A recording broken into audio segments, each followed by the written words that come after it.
Ainsi donc, vous n'êtes plus des étrangers ni des gens du dehors, mais vous êtes concitoyens des saints, gens de la maison de Dieu.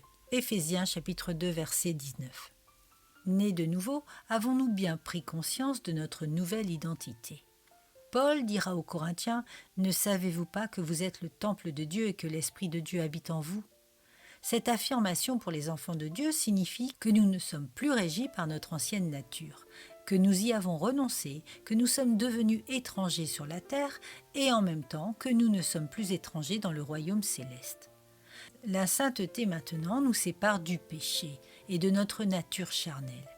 Notre vie ici-bas n'est plus compatible avec les souillures de ce monde. Notre citoyenneté a changé de nationalité. Nous sommes maintenant, par adoption, devenus concitoyens des saints du royaume divin et devenus ambassadeurs de Jésus-Christ. Nous sommes porte-parole de la constitution divine, de la parole de Dieu.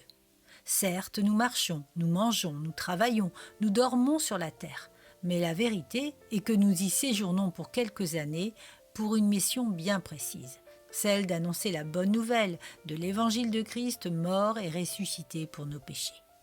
Nous sommes les ambassadeurs, répétons-le, de l'action de grâce de Jésus, qui est venu pour sauver le pécheur de sa destination finale. Du monde où nous étions citoyens, nous sommes devenus étrangers. Et du monde où nous étions étrangers, nous sommes devenus concitoyens. Cette dimension spirituelle a des conséquences visibles, audibles, qui démontrent que Jésus est le premier dans notre vie. C'est une vie nouvelle qui nous invite à goûter aux fruits de la maison de Dieu, à cultiver et garder le jardin divin, à être discipliné et obéissant à la parole de notre Père, à accomplir dans les pas de Christ ses œuvres et la volonté de notre Père. Adoptés, nous ne sommes plus orphelins, notre vie remplie de l'amour et de la présence de Dieu respire l'Esprit Saint dans nos paroles et nos actes, afin que nous soyons la lumière pour amener notre prochain à Christ. De pécheurs, nous sommes devenus semeurs de sainteté dans le grand nom de Jésus.